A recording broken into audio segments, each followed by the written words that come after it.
Shalom.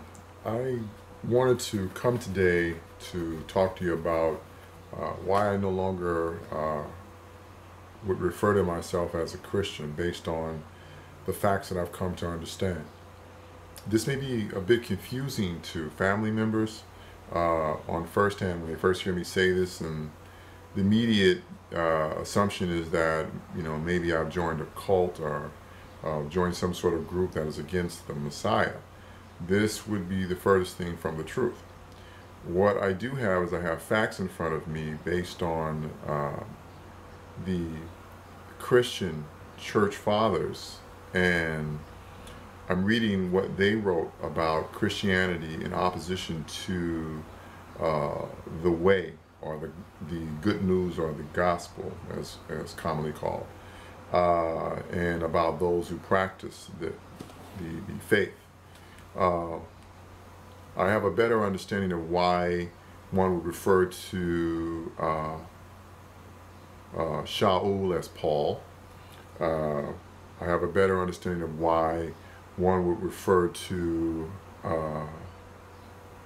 Yahusha as JESUS, or Jesus, as they would say. I have a better understanding why one would think that Christianity would be the same thing as what Yahusha teaches, but we see there's a difference, and a lot of this came about through the Catholic Church, through the Christian religion, and the whole system of it is completely corrupt from its roots. It was a meshing or a melding of different pagan practices with the way, so there was a lot of compromise in the truth and in the teaching, through all these doctrinal teachings, rather. I want to get into that, and I want to explain what this really means. So bear with me for a moment, and I'm going to go ahead and open up some things that I've jotted down, notes that I've taken from these different church fathers. The first one I want to go ahead and talk about, his name is Epiphanius. Epiphanius is a very interesting character. His lifespan was between 310 AD to about 403 AD. What I want to read about is this: how did Christian church fathers feel about the way, which is what the Messiah taught, which is what Paul kept, or Shaul kept, which is what the apostles kept, what John or Yehukanan the Immerser kept, what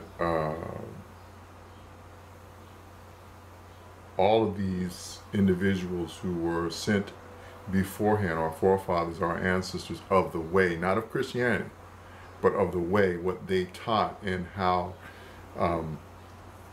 the way is in opposition of Christianity and Catholicism and Protestant movement, and the whole Reformation has zero to do with. These are different things altogether. Now, I know immediately people, you want to defend this, okay? Immediately you want to go ahead and immediately you want to go ahead and defend the point of the things that you were brought up on. And that's understandable. But a lot of it is based on ignorance, and I don't say ignorance in such a way that where I mean that you're being deliberately unlearned, but this is, you're just regurgitating what you've been taught over the years, and then those who were before you were regurgitating things that they were taught over the years. This is about a 1700-year deception that's gone upon the earth, just as it was predicted and prophesied that it would actually happen. I want to specifically really hone in on two groups, or two nationalities of people that I really want to talk to. One would be the Latin Americans, or presently Latin Americans, who were originally the indigenous people of the United States, and the other would be the Negroes, or the ones who came over through the transatlantic slave trade. This is the first time that our people have been together when you understand what is our actual nationalities, where we actually come from. Most indigenous Indians and or what we call Latin Americans tend to believe that they are just indigenous Indians who, you know, basically or maybe have something to do. While I haven't heard really one indigenous Indian really tell me where they're actually from. But I was looking at some research that another individual did about mitochondrial DNA and the testing as far as, you know, what is that? The science, I believe it's archaeology, archaeological testing, seeds, bones, and what have not. And what they did find is that by mitochondrial DNA, that the indigenous Indians are the Latin Americans that are here in the United States, whether North America and Central America and South America, originally descended from an area that was called Lebanon. This area was inhabited by a group of people who were called the Phoenicians. These people were originally responsible for what we use today as our alphabet or alphabet today. They were the people who created the characters that you see on my chest right here. They are the ones who created those characters and brought it into that understanding and took it out of the pictorial or sort of like hieroglyph type of understanding and gave it actual characters. And so going forward, they're the ones who are at the root responsible for the alphabet or aleph-bet, if I would say it in the Hebrew language. You have to understand these same people, our ancestors used to, and I'm talking about me being, my nationality is Hebrew. My tribal descent is of a Yehudi, as I understand based on the geographics of where our people come from. And by the awakening that Abba Yahuwah has allowed me to understand who I am. And what was most of our people that lived on the continent of Africa, in the northwestern region, that was called Negro Land in the English, Bilad al-Sudan in the Arabic, and Tierra del Negro in the Portuguese and in the Spanish. Excuse me. The Portuguese and the Spanish. Thank you. That is who we are. We are the descendants. We are of the Israelites or Yeshralayim. That is my descent. I descend from Israel, or the Israelites or Yeshralayim, or Yisraeli. The indigenous Indians, based on this mitochondrial DNA, would more closely be related to the individuals who were understood in that time called the Hittites, or the Hittim. Hittim is the correct pronunciation. Historically, if you were to look for someone, or biblically, if you were to look for someone who was a Hittim, you would have to look at the story, which is, I believe it's in 2 Samuel, or 2 Shemuel, where you read about a soldier by the name of Uriah and Uriah, and he had a wife by the name of Bathsheba, and Bathsheba was taken as a wife by King Malak Daud, or it's commonly called David, King David. And he took her from her husband by putting her husband on the battlefield and him dying, and then taking her as a wife because he had already been with her, committed adultery with this woman. Now, of course, he paid for it dearly by losing 5 sons going forward. But these people, the Hittite people, are the indigenous Indians based on what I've been able to find or what research I've been able to see. That's who they are. Most people usually try to say that they are, well, not most people, but they are as a group of Yisraelites or Yisraelim, and I don't believe they've actually started this matter out, because this was something that was created in New York, the understanding. Also, this is something that was pushed and created by the Mormons in their books to explain who the Latin Americans or the indigenous Indians were. And it's assumed because of the curses that they're under that they are the same people. But I like to bring this to light, that the curses that the indigenous Indians are under and the curses that the Hebrew Yisraelim are under are two different curses. Both of them are inside of the Tanakh, and one, the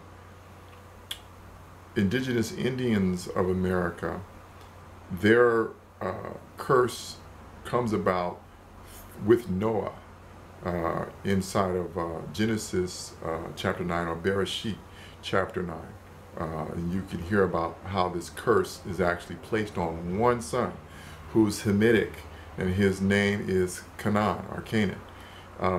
And it goes on to one son. It doesn't go on all of the Hamitic people. It only goes to particular one group who's Hamitic, and that's Canaan. I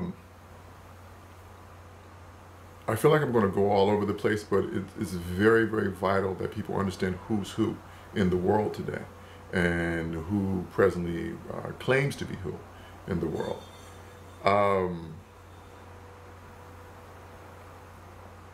But I want to stay on course, so I'll get to that a little bit later. So getting back on what I was saying, the indigenous Indians and the Yisraelims, those who are Yehudim, and then are from the tribe of Yehuda, and then those who are of the house, or those are from the house of Yehuda, and those are from the house of Yisrael, or the Yisraelim, or Yisraeli. They are, both these people, or these groups, are all under curses scattered throughout the four corners of the earth. The Yisraelim's curse comes about and is mentioned inside of Devarim, or Deuteronomy chapter 28, Leviticus chapter 26. And then you see these things being carried out through the prophets inside Joel, or Joel chapter 3. You'll get it in, I believe, Husha. You get to hear about it in Husha chapter 1. Or actually throughout all the whole book of Husha, or Hosea. You read about it also inside of Yechezkel, or Ezekiel. You read about it in Yirmiyahu, or Jeremiah.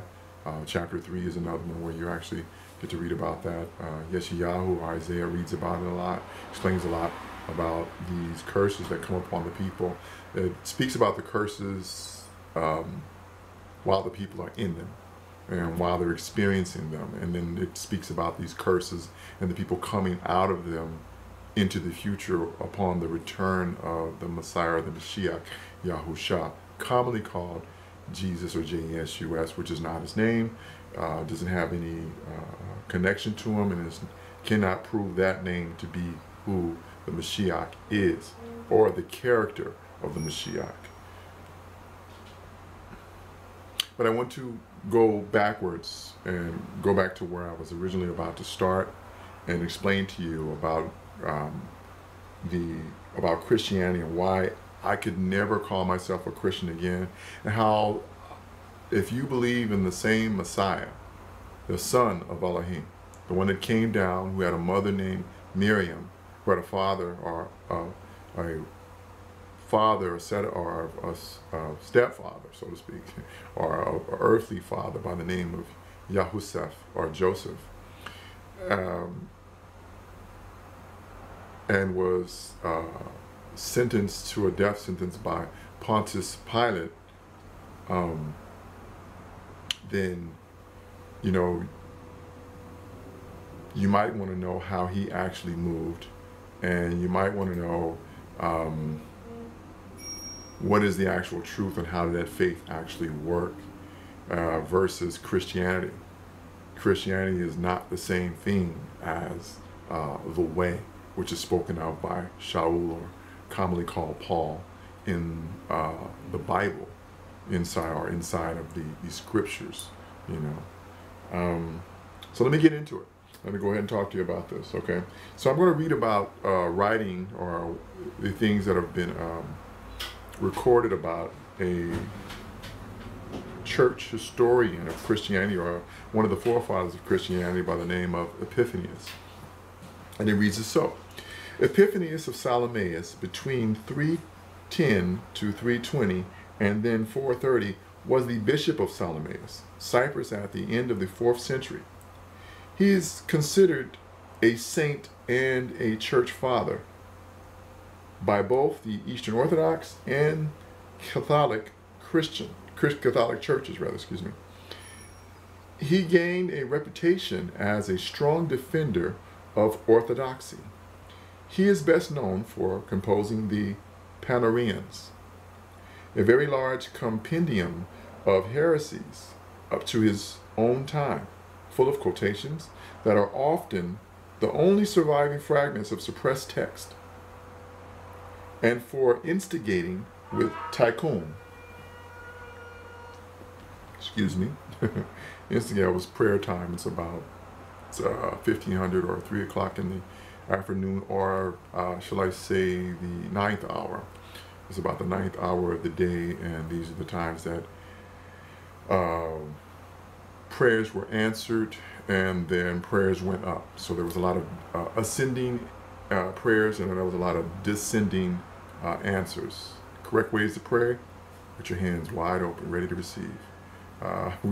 In our classes, we usually talk about this, about what child do you ever know who asked something from their father or their parents with their hands closed. This right here is pagan, created in the Western world as a form of, from a pagan deity.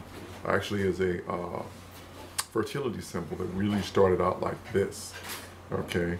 There are a lot of statues. I believe the brother by the name of,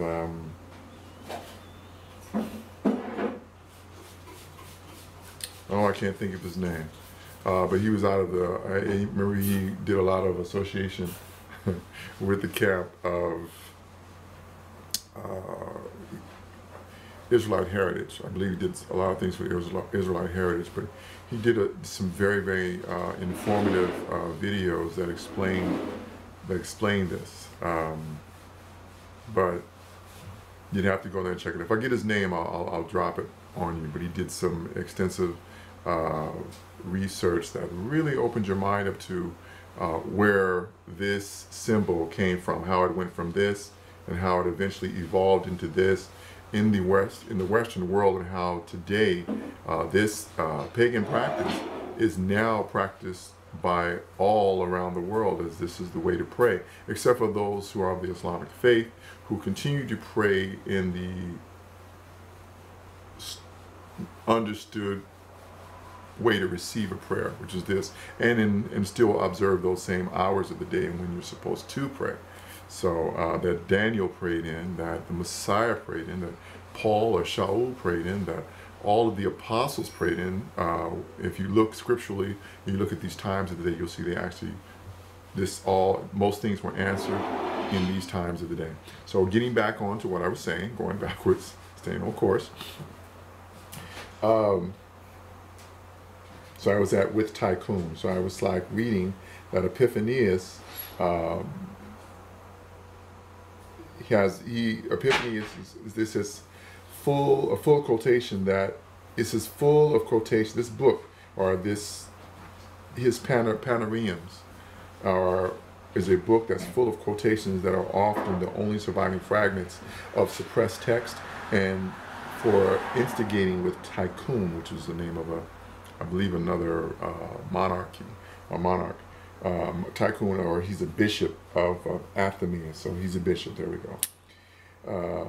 A precaution against the non-Christians living in Cyprus, and the destruction of most of their temples. So it's destruction of most of their temples. According to Ernest Kissinger, he seemed to have been the first cleric to have taken up the matter of Christian religious images as a major issue. There has been much controversy over how many of the quotations attributed to him by the Byzantine iconoclasts were actually by him. Regardless of this, he was clearly strongly against some contemporary uses of images in the church or in their assemblies. So let's get into Epiphanius, and let's look at some of his Panareans. Let's see what these actually said. What was his understanding of someone like Shaul or Paul, and of the Messiah, Yahusha, and the apostles of the Talmudim. Let's see what the understanding of them. How did he understand them? What did he see them as? What was different about Christianity versus the way? Okay. So here's one of his Panareans, rather.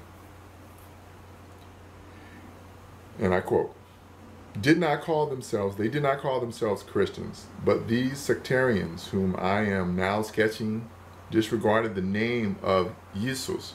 Okay, Jesus is the Greek way of trying to say Jesus. That is the Greek way, or the original way, before you got Jesus.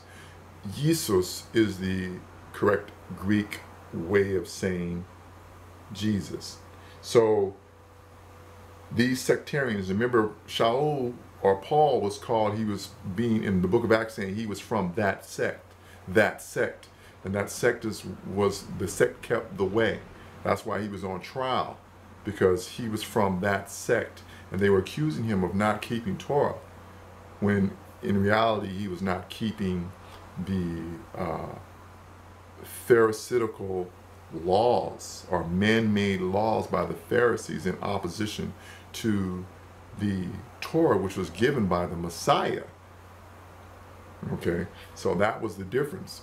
Shaul or Paul was giving what was given by the Messiah.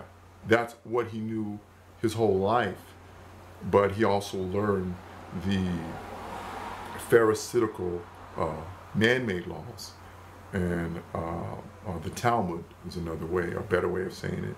He learned the Talmud, which caused you or allowed you to break and or bend the rules or the laws or the instructions of Yahuwah the Father. Okay, so there's a need to know the truth. So I'll read this again. So it says, Epiphanius says that they did not call themselves Christians, these sectarians, but these sectarians whom I am now sketching disregarded the name of Jesus, which is commonly called Jesus today, and did not call themselves Yesenians, or followers of Jesus. Okay, so Paul, or the people who came after Paul, did not follow Jesus, or they are Jesus, because this is a Greek god name that's being attached to the faith as they're mixing this up. Okay, they did not. They keep the name. They did not keep the name of the Yahudims, or term themselves Christians. Okay, so they didn't call themselves Christians. The earlier followers, like of the faith, of the way, did not call themselves Christians. They did not call themselves Yahudim or Jewish. Okay, they didn't call themselves Jews or being Jewish. I say this sketchingly, but even myself, there was no J at this time. Okay, the letter J had not even been invented yet. So if you're arguing that point, you need to really understand what you're saying, and you would be arguing from an ignorant standpoint. You know, if you don't understand this, open your biblical dictionaries. Go get you a Strong's. I would say even go higher and go for Brown's Drivers Briggs. Go to the source before the Strong's, and get you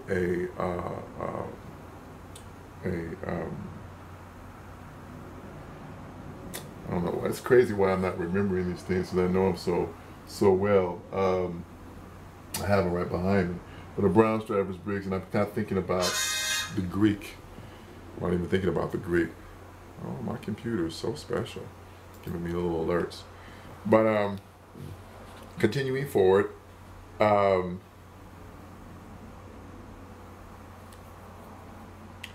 it says that they didn't call themselves this. It says, but the Nazarenes from the place named Nazareth, if you please. That's what they refer to themselves. They refer to themselves as Nazarenes or Nazarenes. Now I remember Yahusha, commonly called J-E-S-U-S or Jesus, commonly miscalled J-E-S-U-S or Jesus, was referred to as a Nazarene. I remember Paul, or Shaul correctly, his correct name, which Yahusha called him in the Hebrew language or tongue. He called him by his Hebrew name, which is Yahusha. There's no documentation of why his name was changed in our Bibles or augmented in our Bibles or as being Paul, when there is no documentation saying his ever was called Paul or Paulus. There is a Roman hero called Paulus, but that's not him. And you know, when in Rome, do as the Romans do. So they want to go ahead and make everything fit to them, as well as the Greeks want to make everything fit to them, and their ideological thinking. They want all these things to go ahead and agree with their thinking, their westernized thinking. But remember this, that this is a Eastern faith. Matter of fact, it's an Eastern way of life. This is. It's book that is pushed off as a religion is nothing but a history book. And it is a legal book. It is a sort of like Black's Law. It is the law of the land given to the people. It's the law of the planet Earth given to a group of people to go out as representatives for the Father Yahusha, to explain how to correctly govern themselves when they come before the Father Yahusha. Okay, so that was Epiphanius Ptolemaeus Panarean 29.71. That was what I just read from. Now going forward, here's the next Panarean, and this is 29.7.2. They have no different idea. He's referring to these Nazarenes or Nazarenes. They have no different idea, but confess everything exactly as the law or the Torah proclaims it, and in the Yahudim fashion, or a Jew fashion. Jew is, not the right way to say it, but in a Yahudim fashion, except for their belief in the Messiah or the Mashiach, if you please. For they acknowledge both the resurrection of the dead and the divine creation of all things, and declare that God, or Elohim, is one, or Echad, and that his son, Yahusha, not Jesus, Yahusha, the Messiah. So they proclaim that Yahusha is the son of Elohim, or Yahuwah, that's in the heavens, who created all of the earth and the heavens and everything that's in it, and there's the sea and the land and all the beasts of the field and the fish, the birds. He's the one who created it all. He had a son named Yahusha, and that he was resurrected, and that he died. He died and was resurrected, okay, after 3 days. So they acknowledge that the Nazarenes believe this. Okay, this is what the Christian forefathers acknowledged that the Nazarenes believe. Okay, so why do you have two different groups? Why do you have a group that started with Shaul or Paul and the Messiah, and they're continuing in this walk, and they're getting picked off left and right. These are the people that they're honing in and killing, okay? And then you have a group of people who have a augmented version of this faith called Christians.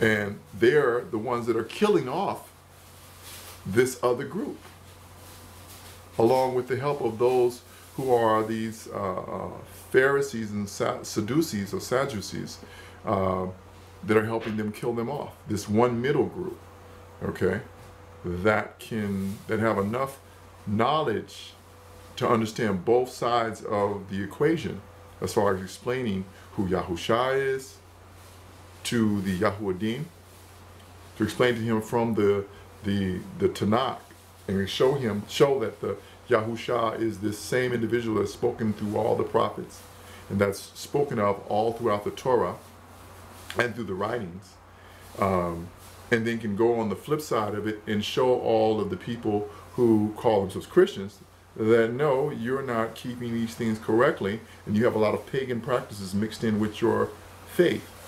So you got this middle group who is the original group that the Messiah put out, that is under scrutiny and that is being singled out and being killed. So that is a big problem. So you see, there's a difference between Christianity and the way. Christianity, you can keep sinning, and there's nothing you have to worry about because of the doctrinal teachings telling you that you can't. Christianity, all you need is those little short amount of books in the New Testament, and that's just the letters of Paul, really, the letters of Shaul. Okay, you can get away with murder on the misinterpreting or misunderstandings of those from doctrinal teachings that have been taught by the Western world. Okay, that's what it's designed, but that was Satan's plan the whole time, to throw everybody off. That's why you hear us saying, or I would say an idiom, but it's really true. It has already happened now. Let Elohim be true and every man a liar. So today, all of mankind through Christianity has become liars of the actual faith or of the way. Okay? Because they say that you can do this when the way does not say you can do that at all. Yahusha, the Messiah, the Mashiach, says you cannot do that way in the way. He says you have to be obedient to the Father, keep the Torah, keep the law. Christianity says, no, you don't. All you got to do is, say the prayer, and, say that you give your life over to Jesus, and that you will be saved on the strength of that. Now, this is going to offend a lot of people, and I'm sorry. You're going to have to take offense, but you're going to need to go ahead and back up why you take offense, because you are now understanding you are protecting another deity that did not come from our Elohim. My Father in heaven, his son is not Jesus. I'm going to tell you that right now. His son is not Jesus. So the deity that you are trying to protect named Jesus is not his son.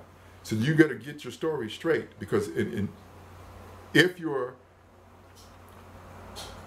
bagging Jesus without any facts,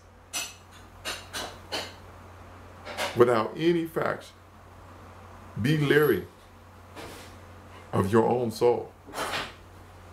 Because what I'm sharing with you is truth, and I have facts in front of me. I have a group of facts, books all behind me that I've spent about 6 or 7 years researching now, okay? So I can stand on facts, just like the Messiah stood on facts, just like Paul, or really Shaul, stood on facts, just like all the apostles stood on facts. Not feelings. Don't bring me your feelings. Your feelings don't equate to anything. What did he say about the heart? The heart is desperately wicked.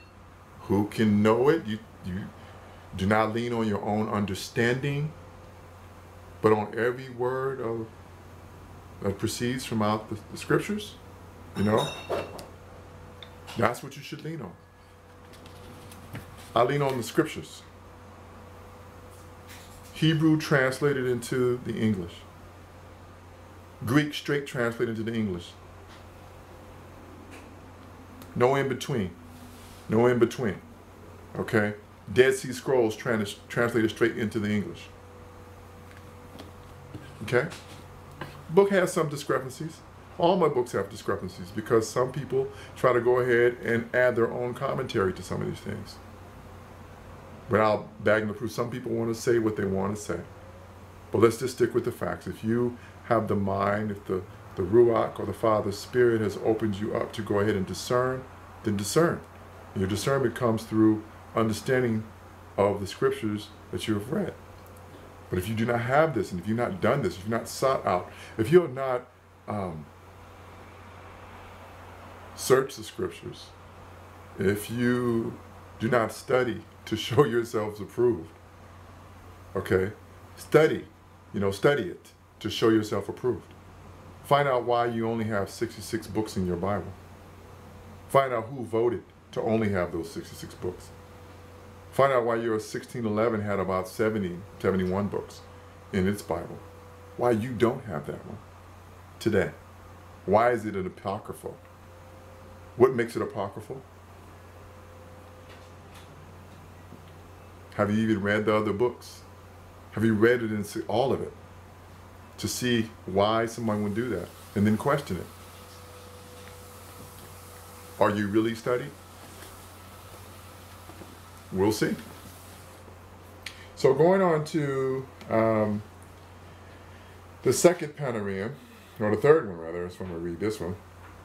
It says that these Nazarenes or Nazarenes used both the Old Testament, okay, and the New Testament, okay. They used not only the New Testament, but the Old Testament, as well as the Yahudim do. So they use both sides of the book because they can explain both sides. They're the bridge that can bring about the clarity that the smoke screens of the Western world that were predicted by Daniel that would come. The little horn would come and do just this thing, and it's happened. We are living in it today. The next panorama, which is another one, is it says that they disagree with the Jews of Yahudim because they have come to faith in the Messiah or the Mashiach, but since they are still fettered by the law or the Torah, circumcision, the Sabbath, and the rest, they are not in accord with the Christians. So because they keep the Sabbath, they believe in getting circumcised, and they keep the Torah, which the Messiah told them to keep.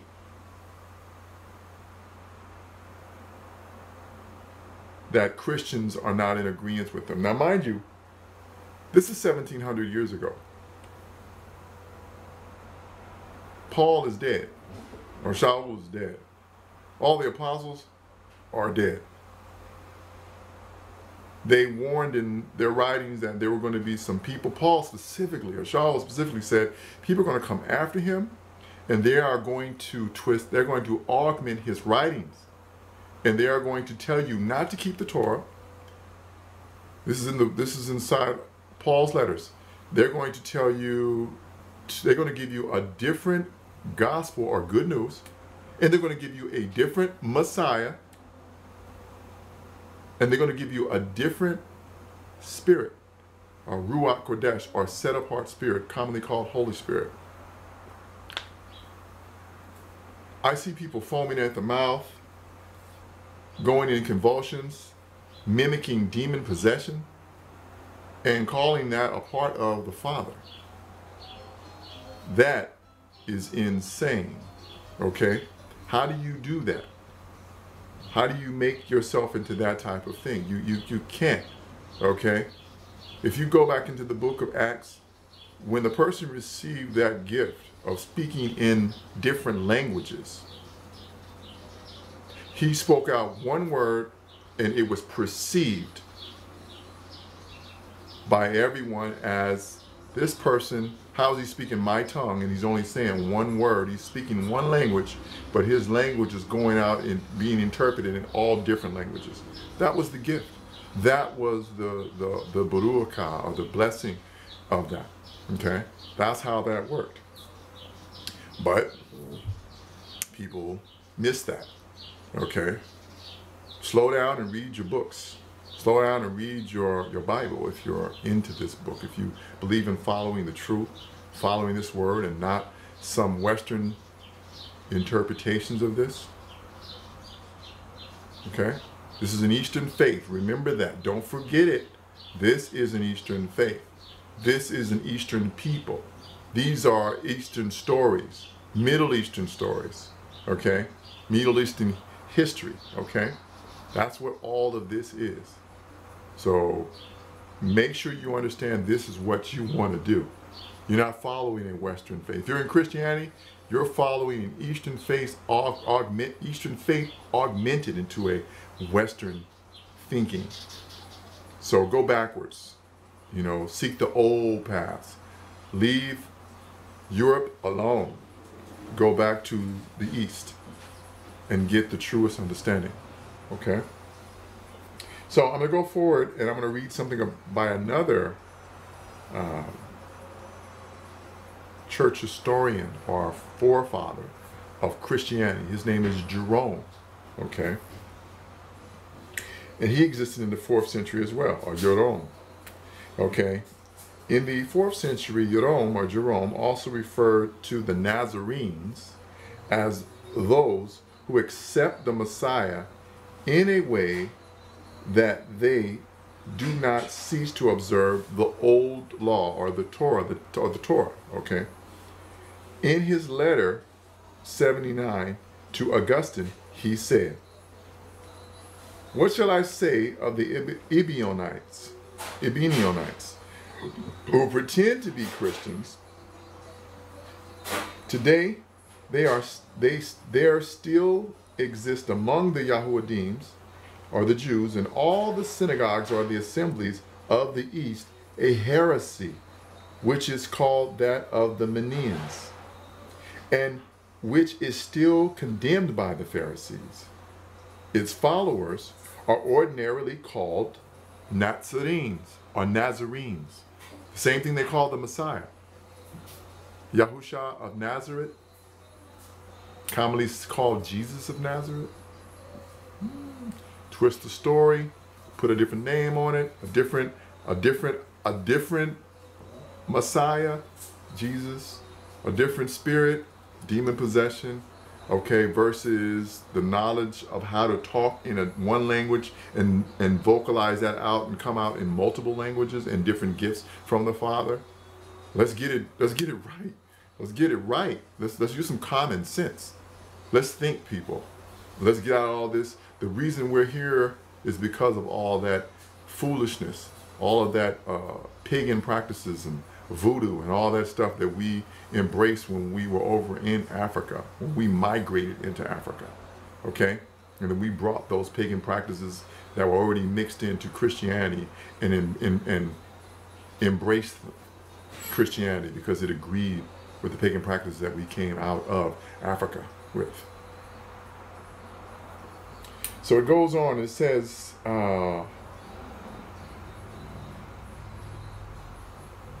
its followers are ordinarily called Nazarenes.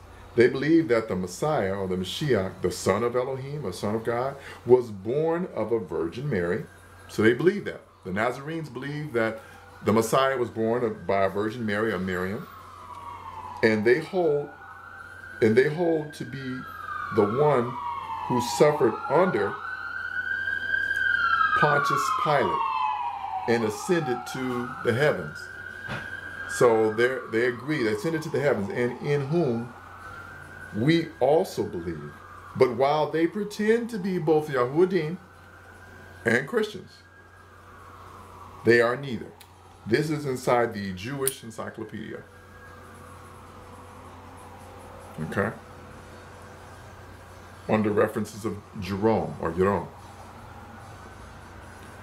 So Nazarenes believed that the Messiah was the one that was killed by Pontius Pilate, had a mother named Mary, or Miriam, and that he rose from the dead and ascended into the Shamayim, or into the heavens. So that sounds like the same one I know. His name is Yahusha, not Jesus. That's not even comparably correct. It's not. So do your research before you even start fighting for something you don't know. But let's listen to something you had to read if you join the Christian churches, you know, over in Constantinople, okay, which is all Christian, and Christian teaching is taught. And remember, this is a time the United States does not exist, okay? The slaves, the African slaves, you guys live over you live in Africa, okay? You're being exploited and being sold off as slaves to the Arabs. The Arab-African slave trade is going on. Or, excuse me, let me see, about this time? No, not yet. You still got about another 400 years before the Arab-African slave trade starts up, because Muhammad, or maybe not, yeah, maybe about 100 to 200 years after this point is where Muhammad is born, and he starts up a upstart religion called, a version of Islam called Mohammedan Islam. And that's where Psalms 83, actually the prophecy of Psalms 83 actually comes true. Okay, you do understand, I hope those who are still of the Christian faith, do understand that Psalms is a prophetical book. Okay, so there are prophecies all throughout that. So when you go there, go look for if this happened. You'll notice that all the nations that King Dawood, or Malak Dawood, is talking about, King David rather, understood, is talking about, all the nations that he's talking about are all Islamic, of the Islamic faith. Every last one, all 10 nations that he lists there are all of the Islamic faith. They extend from Jordan to Lebanon to Syria to Libya to Arabia to portions in the Sudan, all these areas. These guys are the individuals who came and started taking the Yahudim away from a region called Bilayat al-Sudan, which is Negro land, is why the Negroes are called Negroes, okay, because they came from Negro land, okay, and began to sell them off, mostly women, into harems, okay. These accounts are recorded by historians of Islam because they were the victors. They could boast about this because who was going to stop them? And they know very well who they came to take away as slaves out of Bilayat al-Sudan, or Negro land, which consists of Ghana, Nigeria, Benin, Niger, what is that?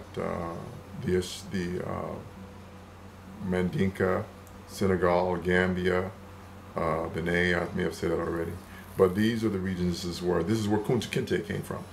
Okay, this region is the reason why we speak English, and some of our other brothers and sisters speak Dutch. Okay, we come from a specific region. That's why you can find those in Belize. You can find those in Jamaica, those over in the Netherlands and in England, and us here in the United States. Some of us got dropped off in Cuba by way and came here too, but there are a lot of large Israelite communities in the 1800s that these people knew who they were. You know, they're only like 50 to 100 years out of slavery. Okay, they know exactly who they are. Places like Farmville, Virginia, there were communities set up that were very understanding that they were Yehudim, that were Yisraelim or Israelites, that built communities that were previously owned by slave owners in that region. I think Thomas Jefferson's cousin may have owned some of them, but I'll have to get back to you on that. I'm trying to quote off the top of my head.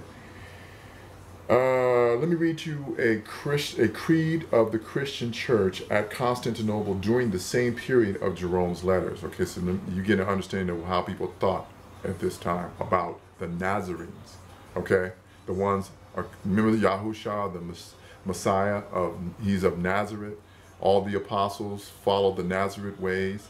Paul, or Shaul, is going on trial because he keeps a Nazareth way. He does the same things as these people. He teaches the New Testament and the Old Testament. Matter of fact, the New Testament didn't exist. He's one of the writers of the New Testament. So they follow the stuff that Paul left. These are the original people who came out. These are the original church. One of the people who are from that church. Okay, these are the descendants from that church or that assembly. Okay, so they're not Christians. I'll say this again: they are not Christians. Okay, so this is what Christians feel about Paul, the Messiah, and the apostles, and Elohim, or Yahuwah, our Father in the heaven, or commonly called God or Lord, which is incorrect because it's a breaking of a commandment. It's a breaking of the third commandment. Okay, and here it goes. You must say this when you become one of them. I'll read it to you. I renounce all customs, rites, legalism, unleavened breads, and sacrifices of lambs of the Hebrews. So they understand these people to be Hebrews. In this century, I remember how people have the question, they think Hebrew is just a language.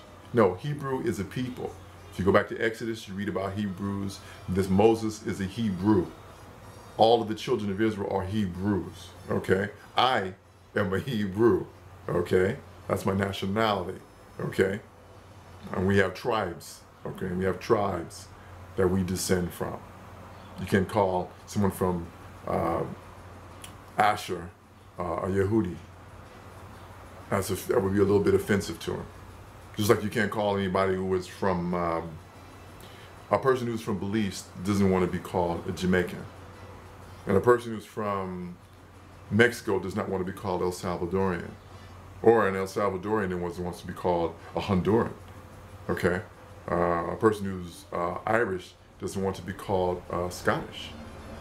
Okay? A person who's French wouldn't want to be called Spanish. So it goes on. They may look like similar to each other, but they're not the same people. Just like me, I wouldn't want to be called an Ethiopian. I'm not Ethiopian, okay? Nor would I want to be called Nigerian or Ghanaian or Senegalian. I wouldn't be called anything because it's not me. It's not who I am. The people who presently live in Africa, that live in those countries, are not my people. I have no connection. I feel nothing like I'm missing anything because these are not my people. Most and the majority of my people got moved off. I'm not Hamitic. I'm Semitic. I come from Shem. Okay, I descend from Shem. I met a woman who was from Sierra Leone, and she is Hamitic. And when she saw me, what she said is, "Where do you come from?" I asked her, "What does it look like I come from?" Now, I already knew where I came from, but I wanted to see what was their interpretation, or what did they perceive me? Okay, what was I perceived as?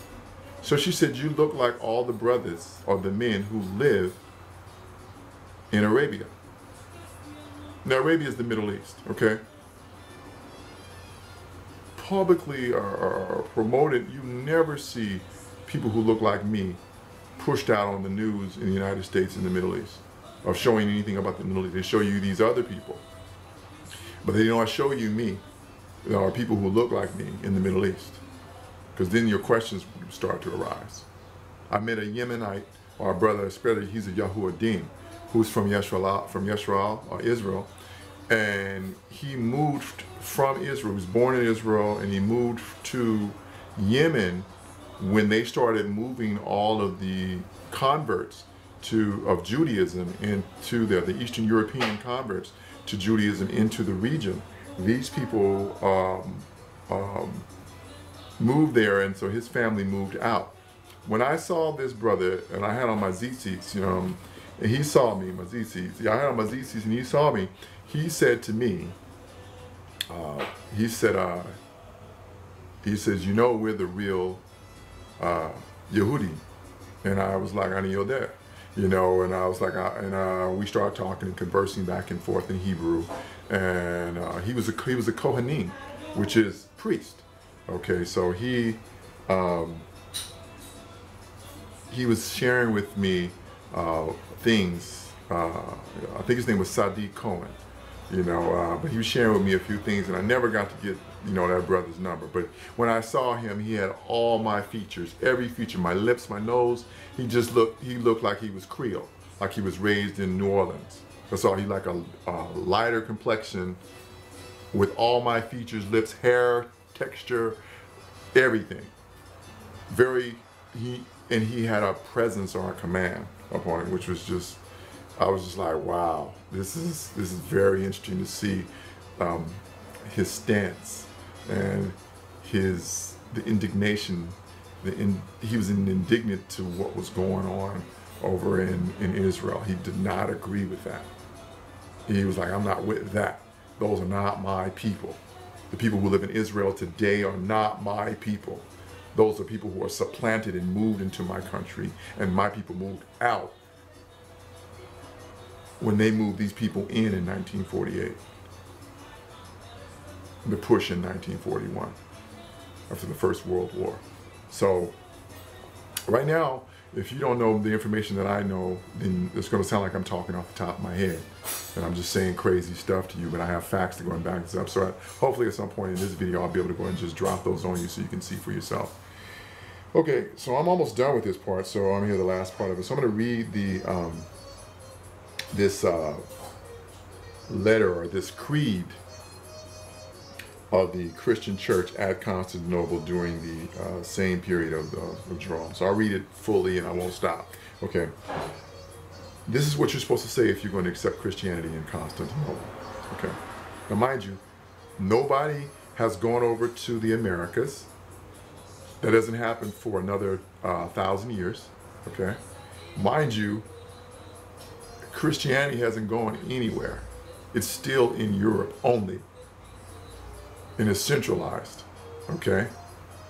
So, it's centralized. So you gotta understand what time period you're in and what is the spark or start of it. It's about to explode. And there's about to be things like the Crusaders and these different individuals who are gonna come along and force Christianity on people. Convert or die, okay? So here it goes. This is what you must do to go ahead and accept Christianity. This is what you must vow. So here it is. I renounce all customs, rites, legalisms, unleavened breads, and sacrifices of lambs of the Hebrews, and all other feast or appointed times or feast days, okay? Meaning of the Hebrews, sacrifices, prayers, aspersions, purifications. Remember, Shaul purified himself with an immersion, and then when he did the Nazarite vow inside of Acts. Sanctifications and propitiations and fast. Can't fast either, okay. And new moons. That's how you were able to tell time when the month changed, okay. And Shabbats. That's the seventh day, the seventh day of the week, the Shabbat. That's the day, the only day that the Messiah kept, that Shaul kept, that Paul kept, that the apostles kept. All of them only kept these things, okay? There was no such thing as Sunday observation. That came about through Christianity and the Catholic Church, okay? So Sabbaths and superstitions and hymns and chants and observances and assemblies or synagogues and the food and the drink. That's odd. So now I should start eating pork, shellfish, rabbits, catfish, all kind of stuff, because I should not observe the things that the Messiah may be warning me against, because he's the one that gave us the Torah. I should not do and walk after the things that he told me to walk after, and all of his followers did, like Paul and John and Peter and James and all these brothers. And I'm saying them in their English names so you understand or comprehend what I'm talking about. Jude. You know, I should not do what they did. I should do now what Christianity is doing, the mix now. I should do that universal thing, because that's what Catholicism means, universal. And now we take it all, you know, and everything is good. And you don't have to come as you are and stay as you are. Don't change. Stay as you are. And all you have to do is say, God, forgive me, and I'm forgiven. That's not the Elohim I serve. And that's not the way it's written inside the book. Those are doctrines, doctrinal teachings.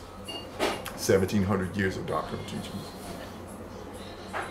So, you don't eat the foods, drinks, or the drinks of the Hebrews. In one word, I renounce everything Yehudi. Every law or Torah, every rite and custom, and if afterwards I shall wish to deny and return to the Yahudim what they call superstitions, or shall be found eating with the Yahudim. Oh, you can't even eat with the Yahudim, are you? Okay. Or feasting with them, or secretly conversing and condemning the Christian religion, okay, instead of openly confuting them and condemning their vain faith, then let the trembling of Gehazi cleave to me, as well as the legal punishment to which I acknowledge myself liable. And may I be anathema in the world to come, and may my soul be set down with Satan and the devil. So that is something you had to swear to, okay? That was what you had to swear to. In Constantinople, when the Christian faith was just beginning, and you were going to keep it, you had to swear this creed, okay? So I want to share with you a few things of where I get my information from, okay? I just picked up this book recently. I really like it. It's called The Sefer. It is very informative. It has a lot of information in it. It has pretty much every book you need. If you wanted a scroll, this is it.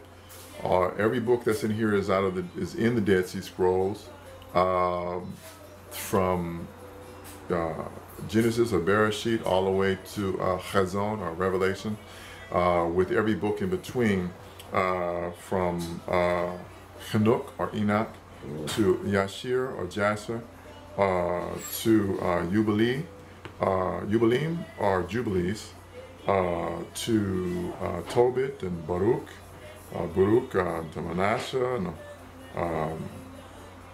other prophets that you just don't hear about, that are there, that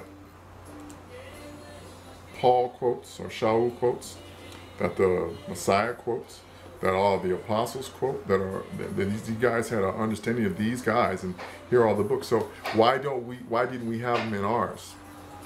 Because the Council of Nicene and the Council of Trent and all these European men decided to vote these books out, because they would give us clarity as to what is going on. Now, if you've never read them and you're boasting like, oh, that's that, go ahead. Speak in ignorance, because that's what you're actually doing. You're speaking in ignorance, and you probably sound like a fool because you've not read it. Once you read it, you will see how foolish you actually sound. Okay.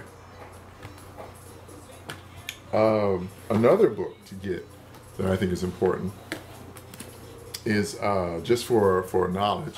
There's this book, and it's called the Compact Bible Dictionary, and this is by Zondervan's. I'm going to go and hold it up there. Zondervan's Compact Bible Dictionary. Okay, you see that? I'm going to turn to an excerpt out of this page, out of this Bible, excuse me, a page or excerpt out of it, under the definition of ham. Okay. Now, mind you, there are no African Americans or, excuse me, Negroes who wrote this, so that's why it's imperative that you actually read this. Let me see.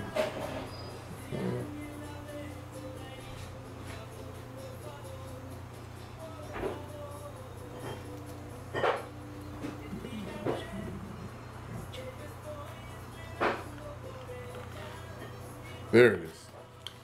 Here it is. I'll kind of, hopefully I can show this on the screen. There we go. Hopefully it gets there. Maybe enough to where you could actually like,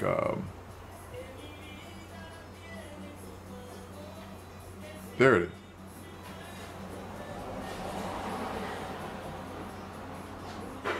Now I hope you're reading this and really seeing this.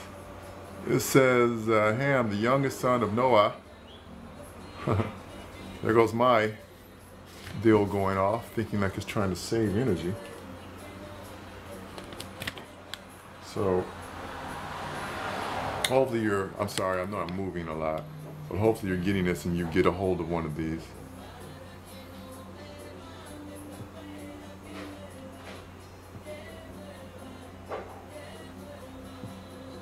So it goes, Ham, the youngest son of Noah, born probably 96 years before the flood, and one of 8 persons to live through the flood. He became the progenitor, that means the father or the ancestor of the dark races, not the Negroes. Why is he not the father of the Negroes? What does that mean? Or the father of the people who live in Biliad al-Sudan? Or the father of the people who live in Tierra del Negro? Or the father who lives, the father of the people. He's not the father of the people who descend. He's not the father of the people who descend from out of Negro land. Okay. All right. But he's the father of the Egyptians, the Libyans, the Canaanites. Egyptians consist of the Egyptians today and the Palestinians. The Canaanites, these are understood as the Hittites, and the, the Sinonim, which are the Chinese.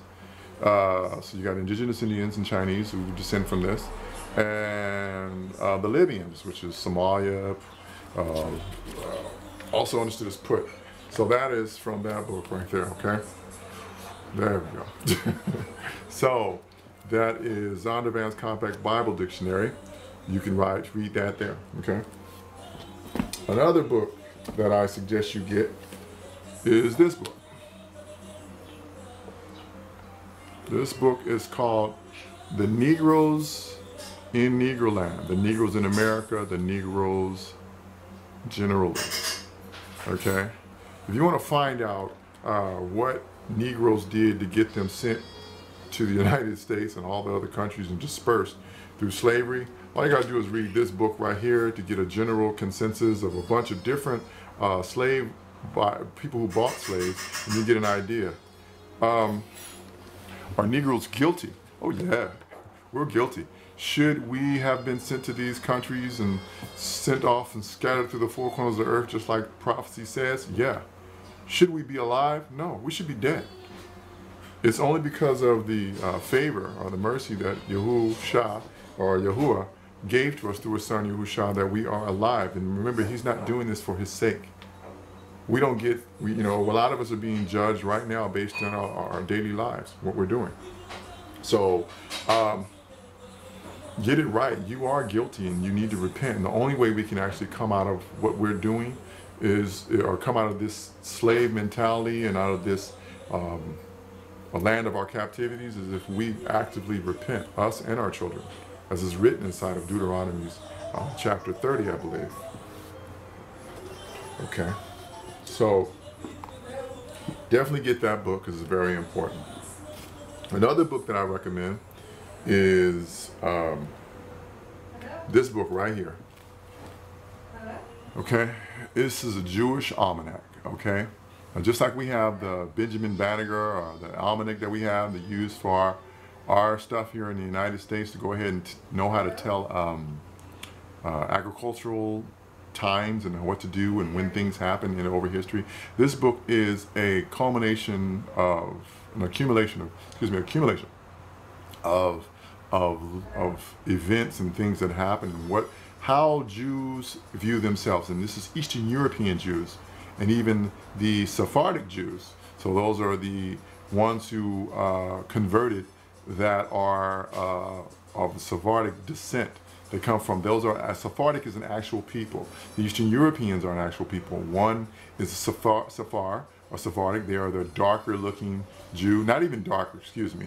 They're more of a Latin looking Jew, or the Middle Eastern ones that you see over there that are of darker color.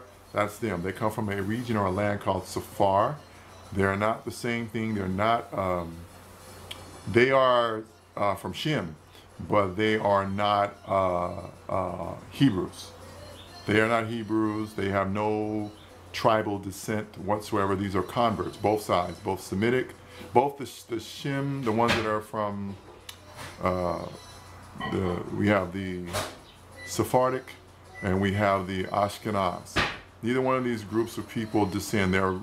Their tribal dissensions is listed inside the Bible. It's inside of Genesis 10.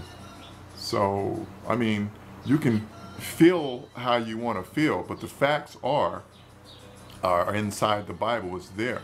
And you have a lot of attesting to it throughout historical documentation of other cultures who have had to deal with these people.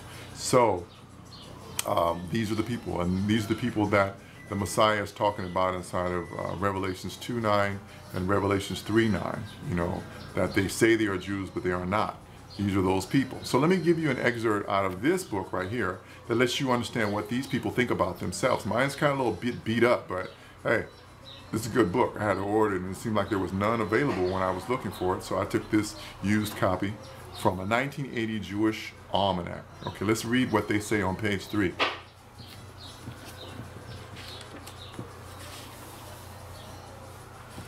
So I'm opening the book up. All right, I got to page 3.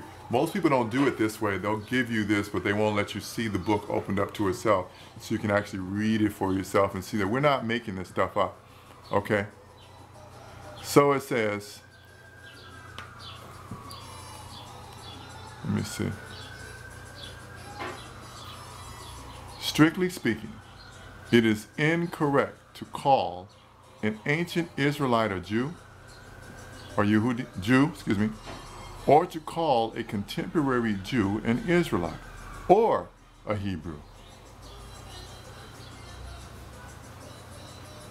It says the first Hebrews may not have been Jews, there you go, at all, and contemporary Palestinians by their own definition of the term Palestinians.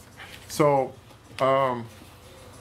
Palestinians are also, the correct name for Palestinians called Philistine, or the Philistines, okay? So the Palestinians, and they derive from the Mizrahims, or the Mizirs, which are the Egyptians, okay? So the Mizrahims. So the Mizrahims, so understanding who's who. There's a lot of people that are going to be claiming and quoting that they are us, but my people have never stopped looking the same way. We've always looked at each other. We have a specific gene in us that we do not, people usually conform to us. We don't conform to them genetically. Usually don't mix us out, okay? And that is the way Yahuwah intended it to be.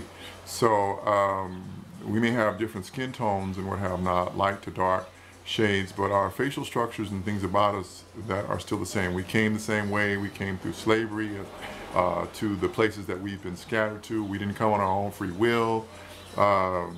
Those are all prophetic things that let you know who it is. It's sort of like the OJ trial. You know, if it doesn't fit, you must acquit. So if things don't fit to other people who claim to be the people, then you must dismiss them.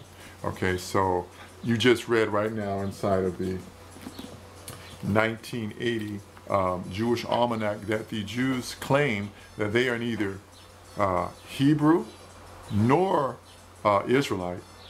Okay, so Jews, meaning with a J, they are not Hebrews or Israelites, and we are Yehudi. I'm a Yahudim. I'm a Yahudi rather, excuse me. And my tribal descendants are the Yahudim. So we don't claim to be anything other than what we are. We are commonly called Negroes in the United States because our identity was supposed to be erased and we were supposed to forget who we are. My family, you know, I don't know, has really researched this yet. People ask, how do I know, was I born this way? Yeah, I was born a Yehudi. I was born a Hebrew. I was born a Yisraeli. I was born this way, but I had no understanding that that's who I was, but this is who I was, okay? And all historical proof and biblical proof of my history book, the Bible, explains this all to me. Now, you can believe whatever you want to believe, but you have no idea where we come from. If you haven't researched it, and you have no idea how we got into northwestern Africa, or how we descended into the sub-Saharan region, and where we descended from after 70 AD. If you haven't done that research to go ahead and bag up what you're saying, then you're just blurting off a lot of feelings and about a lot of things that you've been taught. And you're just regurgitating the traditional thing that they want the world to think. We need to be forgotten about. That's what the goal was, and that's what happened. So that's the books that I wanted to go. There's one other book I like to say that I like to, encourage you to get.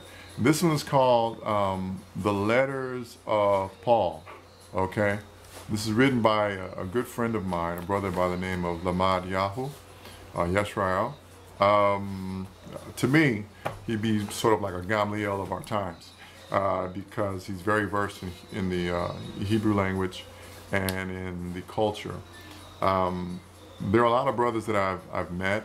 I haven't met every brother who's a Israeli, but there are a lot of brothers who I've met that have some knowledge, but a lot of times they don't have a lot of facts to go and back up why they know what they know. There's a lot of feeling in there.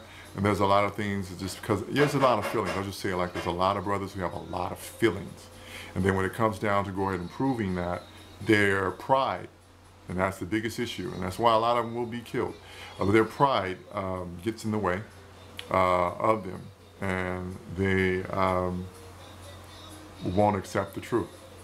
Okay, so this is a brother that I trust, and he's human. Just like you and me, he's human. Everybody makes mistakes. I'm not knowing him to merely make a mistake, but I'm sure whatever his mistakes he's ever made as an individual is private between him and the Father. But that's not what I'm here to talk about. I'm just saying that I'm not trying to put him on a pedestal. But he's human just like anybody else, and just like many brothers that I've met, we've all committed our mistakes, and we've confessed before each other in an attempt to go ahead and encourage each other to go ahead and do right rulings and walk in the way, which Yahusha gave us, our Messiah. So he wrote a book that gave you probably the clearest understanding of who Paul or Shaul really actually was. What did he really stand for? If you are of the Christian faith, okay, if you are of the Christian faith and you presently practice, which you are presently practicing the Western ideological thinking of this Eastern faith, I encourage you to buy that book. Okay, you can go to thepathofyahuwah.com or thepathofyahuwah.org, I believe, and you can go into, they have a book section on the front page, and you can go ahead and order this book for yourself. Or you can go on Amazon and you can order this book for yourself, and it's called The Letters of Paul, the Writings of Paul. That's what it is. So you will become more informed, and you'll be able to pull away from the beast mentality thinking that the little horn pushed forward by way of Constantine and the Catholic Church here in the United States. Hopefully you'll be able to go ahead and get away from, you'll be able to keep the 10 Commandments, stop keeping Sunday, because it is the mark of Satan and the mark of the sun gods and all those deities. Hopefully you begin to keep the mark of Yahuwah, which is his 7 annual Sabbath days and his weekly 7th-day Sabbath. You'll begin to do that and spare your own self, work out your own salvation, because you need to do so. I'm so sorry for all the quote-unquote African Americans that you've been duped. I'm so sorry that you've been lied to for hundreds of years, for at least a good almost 400 years. And, hallelujah, that our Father is beginning to wake us up like in the times of Moses or Moshe, and going forward so we can come out of this Egypt where we've been doing our slavery. There is not a movement that you'll be able to do that will get you out of this. If you try to go ahead and create a movement like a Black Power movement, a Black Panther movement, a consciousness movement. So all these feel-good movements you will do, and if they do not involve what's written inside of Deuteronomy 30, you are going to waste your time. It will be a sole waste of time. There is no getting out of this, okay, except for one way. And if Yahuwah has to kill off the mass majority of you, he will. He would, no sweat. You know, it would please him to do this. He wrote that. That's what was written. It pleases him to go ahead and do this to us. Another thing I wanted to touch on the way out is I've hit you off with what is actually a Christian versus what is a person who keeps the way, or one who was of a Nazarene or Nazarene. There's no rapture. I like to go and get that clear. There is no such thing as a rapture. There's no rapture. Okay, that's one of those doctrinal teachings to the people. There are also there is a group of people who will be hidden, okay, in the earth while just like Noah, who was hidden while he was in the earth, while everybody else was swept away. Noah and the 8 people, all the 8 people, 7 people on the ark with him, and the animals were all hidden on the earth, hidden or spared on the earth. So no one leaves. No one is leaving the planet. No one is going to live up in heaven. They're going to live up in the Shamayim. No one lives there. There's nothing scriptural that backs that up. The New Jerusalem, or New Jerusalem, comes down from out of the heavens and lands on the earth. The meek inherit the earth. Okay. Satan goes and makes war with the saints, or the set-apart ones, or the set-apart ones have always commonly been understood as the church or the assembly. So how's he going to make war with the people if they're up in the heavens? Yeah, it didn't freeze. I paused. I just want you to think about that. Okay, so understand when you're receiving a doctrinal Christian man-made teaching that is continued on and you will attach yourself to. Remember if you sin deliberately, what room is there? What more? How much? There's no more sacrifices for sin. Just an expectation of some sort of judgment. Okay, so remember that Paul and Shau's not writing this stuff for no reason. All these brothers are not writing these things for no reason. You know, they're writing these things to let you know. There's too many things to tell you that you've been duped, that you've been born into a religion that is against the Father, Yahuwah. And he's looking for the few, the proud, who will actually separate themselves from this. Remember the Messiah said, my sheep know my voice. He is the truth. So when you hear truth, you'll know it. But if you want to do what you want to do, if your heart is wicked, if you want to do your own will and your heart is filled with pride, you're not going to do it. If you don't have an ounce of humbling in you, if you don't self-examine yourself, if you continue in your ways and you think that you can go ahead and do what you want to do and hurt your brothers and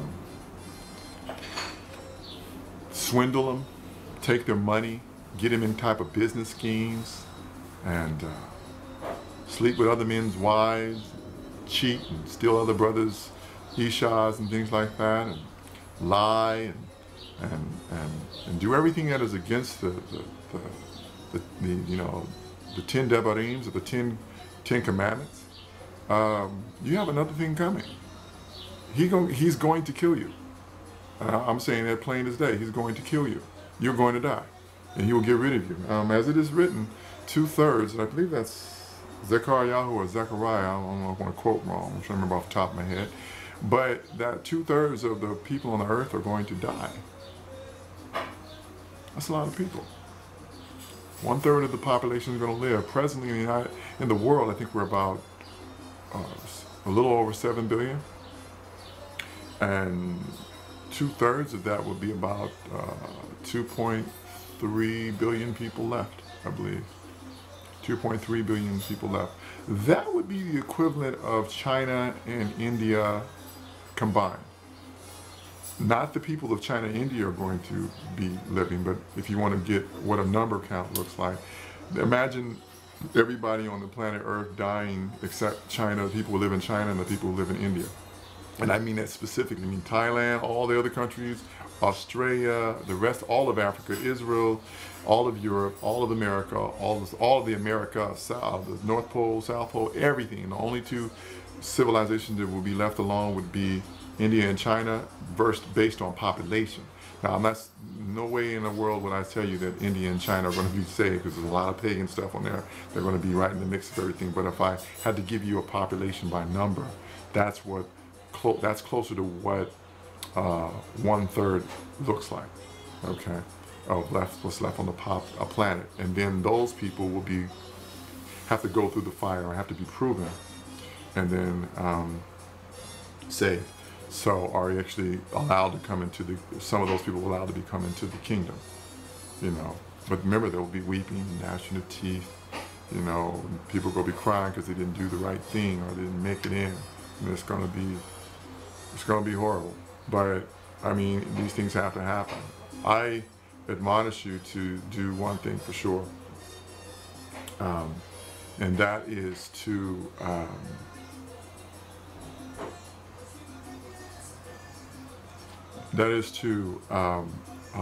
try to be in that number of an assembly or the church, that group that is it the Philadelphia and I think Sardis.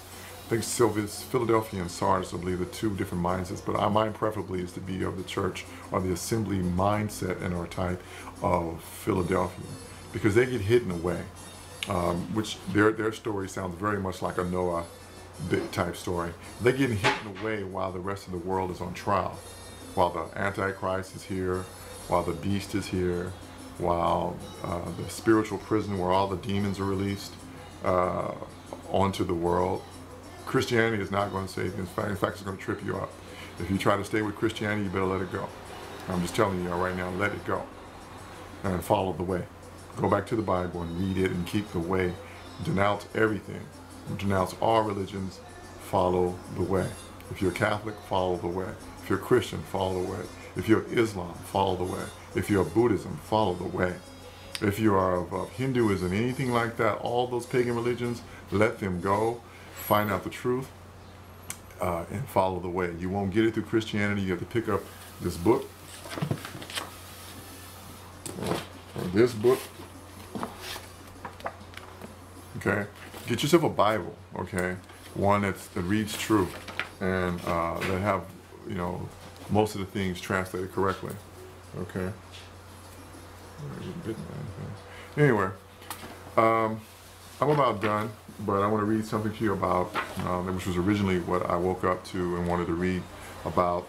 And it's too bad that it's at the end of this, because it probably should have been at the beginning. But it is about Mother's Day, Father's Day, Easter. Okay, so I'm gonna just read this. You have to go through a few apocryphal books like Jubilees, or Yubalim, and or Yasher and or Enoch to read about this, to get a clear understanding who the parties are involved in these stories, and see what happened over time. It's in a lot of people's history. So the truth about Mother's Day and Father's Day. Mother's Day dates back to ancient cultures in Greece and Rome. In both cultures, mother goddesses were worshipped during the springtime with religious festivals.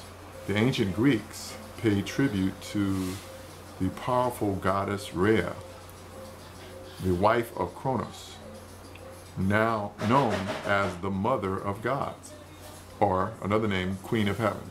Okay, and the Mother of Zeus. Similarly, evidence of a 3-day Roman festival in mid-March called Hilaria to honor the Roman goddess Magna Mater, or Great Mother, dates back to 205 BCE. Okay, so these things are rooted in pagan religions. So you can't call what is good bad and what's bad is good. So if what you practice emanates from a pagan religion, you cannot now say, well, I do it and now it's good. That's not how it works. Yahuwah does not accept that, anything like that. If you try to mix evil with good, he's not accepting of it. Here's another one. And it says, as Christianity spread throughout Europe, this is the same one, reading the same thing. As Christianity spread throughout Europe, the celebration of the Mother Church replaced the pagan tradition of honoring the mythological goddesses. The fourth Sunday is Lent, or Weeping of Tammuz. You can, a 40-day fasting period before Ishtar, or Easter, or Esther, okay, became known as Mothering Sunday, okay, interesting. To show appreciation for their mothers, they often brought gifts of a mothering cake, so they baked cakes. This is mentioned inside Yirmiyahu or Jeremiah 7:18. And over time, it began to coincide with the celebration of the Mother Church. Mother's Day always falls on the second Sunday of May, and like so many other holidays rooted in pagan sun worship, including Father's Day, which always falls on the third Sunday of June, usually falls on the day named in honor of their most powerful god, the sun. Okay, so this is where a lot of the Mother's Day and Father's Day pagan embracing came from. Okay, so let's take a quick look at Easter, and then I'm going to close this down. The truth on Easter. Easter, or Ishtar, also known by her biblical name, Semiramis, okay, and later called the Queen of Heaven, which deals with Mother's Day again, there we go again, was the widow of Nimrod. Nimrod you read about inside of Genesis chapter 10, okay, and the mother of Tammuz. And these are extra canonical readings that you can get out of, I believe, out of Yasher and maybe in Jubilees. Okay. Easter, or Ishtar, is the bare-breasted pagan fertility goddess of the East. Oh, Starbucks. Starbucks has a mermaid that's on front of Starbucks is Semiramis, and that's the origin of this. If you go to Starbucks and see who Semiramis is, ask about that or do a research on who that pagan god is on their cups and their symbol. So Ishtar, or Easter, is a bare-breasted pagan fertility goddess of the East. Legend has it that she came out of heaven in a giant egg, landing in the Euphrates River at sunrise on the first Sunday after the vernal equinox, busted out and turned a bird into an egg-laying rabbit. Easter Bunny? To honor this event, pagan sun worshippers would go out early in the morning and face to the east to watch their sun god arise over the horizon before having a mass sacrifice. You ever heard of sunrise worship? You ever heard of sunrise worship? You ever wonder where that came from? Okay. All right. But you want to do what you want to do. Keep on. You can't turn something evil into something good. But that's what the West did, and that's what the little horn was predicted to do inside of Daniel 7. Having a mass, or a sacrifice, in which the priest, so it says on sunrise, the sunrise service, its original way it was done, is that in which the priest of Ishtar, or Easter, or Semiramis, would sacrifice a 3-month-old human infant and take the eggs of Ishtar, or Easter, and dye them in the blood of the sacrificed infant. The blood red colored Easter eggs, or Ishtar eggs, or Semiramis eggs, would later hatch on December 25th, Christmas, okay, December 25th, the same day her son, Tammuz, okay, Tammuz, the reincarnated sun god, would be born. How convenient. That's interesting. Here we go. Ishtar, or Semiramis, married her son, or Easter married her son Tammuz, who was by legend the reincarnated sun god. Tammuz went pig hunting. Here's his story.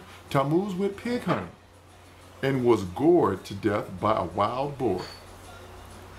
And that is why pagans eat ham on Easter. This is the story. This is the historical documentation of why there's an Easter ham, why there are Easter eggs, where did Easter come from? This is it. Because Tammuz was killed. Because Tammuz was killed when he was 40 years old, pagans fast one day for each day of the year that he lived, leading into Easter. This practice is known as weeping for Tammuz by pagans, but called Lent by Catholics today. So you think you're not practicing pagan practices. You think that Christianity is correct. You think that the things that you pick up, like those 40 days of fasting that have to do with Tammuz, and you thinking this is something that has to do with the way or the Messiah. These don't have anything to do with him, okay? The reason you're practicing these things in your Christian faith is because they're practicing these things from their pagan worships that they added on to this faith called Christianity and Catholicism. So those are the few things that I'm just going to share today. I'm not going to go anymore. I don't keep Christmas, Valentine's Day, Easter, Mother's Day, Father's Day, or Thanksgiving. I do not keep any of that. I'll share Thanksgiving with you another day. But I need to get this off my chest. The Ruach Kodesh, or the Father set apart Spirit, put it on me to go ahead and make this video and send it out to you. I'm really sorry. It's really too bad that you take offense to this if you do. But if you do, question why do you? Who are you defending? Are you defending the Father? Are you defending Satan? Where's your emotional, what's guiding or leading your emotions? Would Satan have you quick to defend him without proof? I'm just saying, you need to look at these things and pay attention to see why you feel the way you feel if you're offended by this. If you don't have anything, facts to back up what you're feeling, see who's causing you to have that type of emotion to defend it. Who's making you feel disturbed about that? Huh? Who's making you feel uneasy about what you just heard? I've read from books. I've told you facts. I've read from the Torah, our Bible, the Tanakh, all that is one. I've read it all in there, and I'm reading and quoting from that. Okay? And another time I'll go ahead and talk about what Paul actually did, what he actually believed. Okay? What is inside the Bible and what's there. And once again, I do recommend that you do pick up the letters of Paul, or Paul's letters, written by Lamad Yahu. This will really help you in your walk. We do not have much time. And I don't know how long I'll be here with you, okay? Or any of my brothers will be here with you to go ahead and educate you about this, okay? You're in the time of those 10 virgins. And this is the oil, or the Ruach, or the set-apart spirit that you need to get, and you need to purchase from the buyers, or purchase from the sellers, rather. We teachers today, our mores today, are the sellers of the truth. We're telling you the truth. We don't sell it for money or anything like that. You know, we are the ones that you have to go ahead and get this truth from, because it will come through the Yahudim.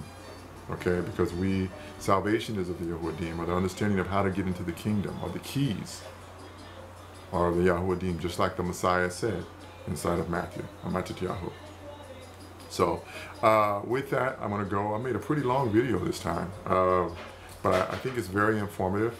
I gave you a lot of information. Hopefully it's helpful to you. Share this with your family and your friends, and helping them to return back to the way that our Messiah, our King, the Son of Elohim, Yahuwah, his name is Yahusha. Say his name. Say the Father's name. Speak it out. Do not stop saying it. Speak it out. His name was meant to be said, and this is the name that you're going to have to call upon. His name is YAHUSHA. Is the Messiah. The Father's name is Yahuwah. Okay? Real simple, real easy. Okay? Not hard, but has been buried for many, many years. I thank you for your time. And Yahuwah Barukatah.